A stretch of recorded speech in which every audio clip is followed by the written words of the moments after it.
Josh Homme is somebody who has been able to level up quite a bit throughout the course of his 30-year career in the music industry, starting out as the guitarist from Kyuss, playing to all of his friends in the desert, through to the formation of Queens of the Stone Age, the eventual rubbing of shoulders with rock royalty, including Dave Grohl, John Paul Jones, Paul McCartney, especially with the contribution to the McCartney 3 Imagine project in 2021. Today we'll be looking at the Queens of the Stone Age latest album, Times New Roman. It's been 6 years since we've heard from them.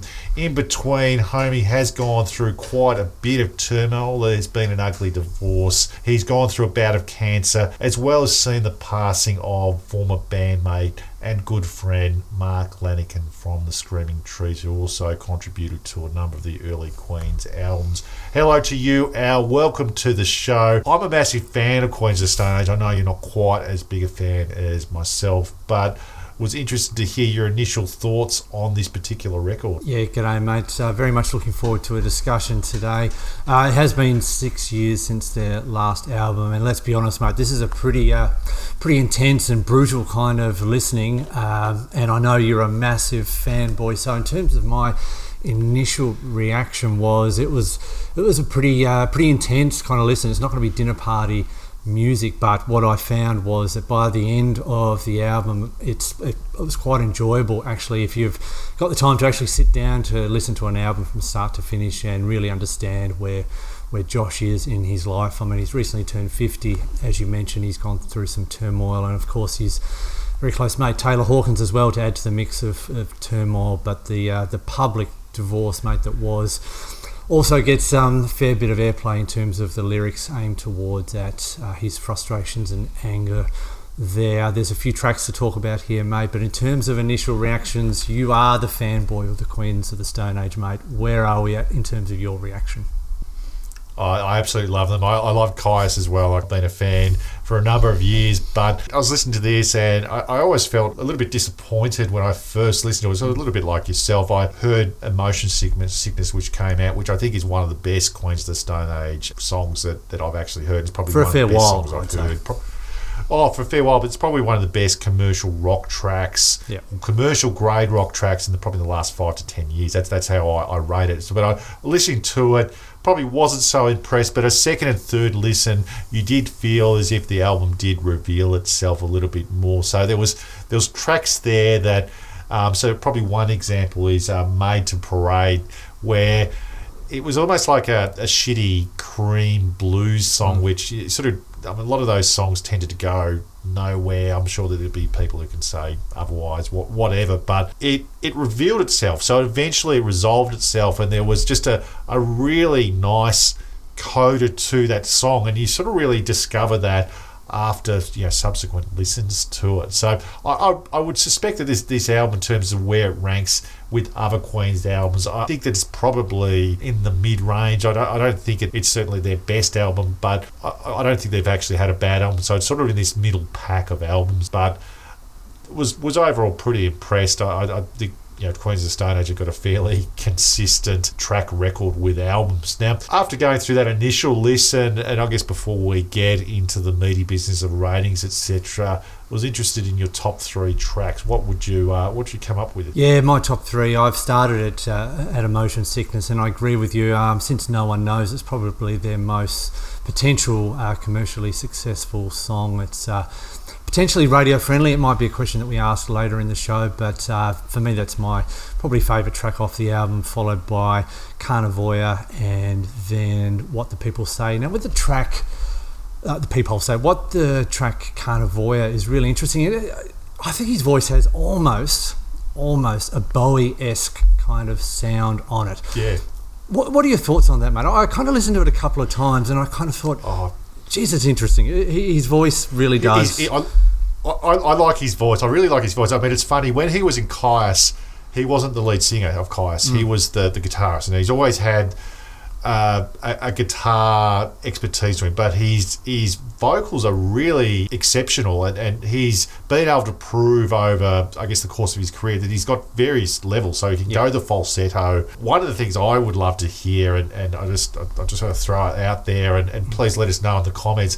I'd love to see Josh Homme do a a Hall & Oates cover, so Private Eyes. I think that his voice actually is very similar to Hall & Oates. I don't know if it's Hall or Oates who actually sung Private Eyes. I'm not really the biggest fan, but that just reminds me of that type of vocal. So it's very unique. I don't think there's too many people in the industry who have a voice and has vocals and it has the same sort of phrasing as Josh Homme. So I absolutely interested in that perspective there. In terms of my top three, definitely Emotion Sickness. As I said, I think it's probably one of the standout tracks over the last few years as a commercial grade song. Straight Jacket Fitting was also rounded out the top three. So it goes for about 9 minutes. It's sort of one of those songs you have to listen to a couple of times before getting it. But it had this sort of groove to it that reminded me of their very first album. It was actually quite pleasing to hear that he's kind of going back to that sort of loosey jamming style of that very first album, which I really hold in high regard. So that rounds out the top three for each of us. Now, we might go into your question around Emotion Sickness. And what do you think of it as a commercial grade offering? Should we be hearing songs like this on commercial FM radio? I don't think it's going to be bumping Justin Bieber or Taylor Swift off their perch anytime soon, BJ, and I know that you're a massive fan of those two particular artists. However, I do think there's definitely a time and a place. The song No One Knows, of course, was a number one hit in Australia and around the world, and for me, you remember it, BJ, when it came out when we were at university, it was just a massively commercially successful song, and I don't think this is quite on par with that, but I definitely think there's a spot for it, mates. Now, without your bias being a massive fanboy, if you didn't know Queens of the Stone Age and the history, where would it sit?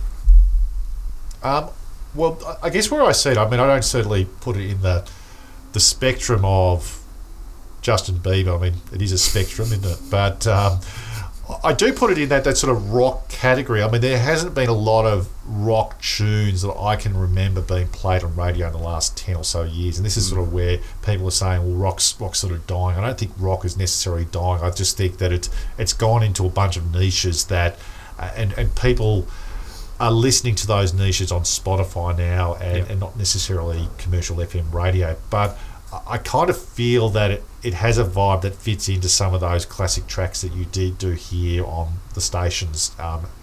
If you listen to the 90s and 80s and some of the 70s songs, I think it sort of does fit into those types of genres.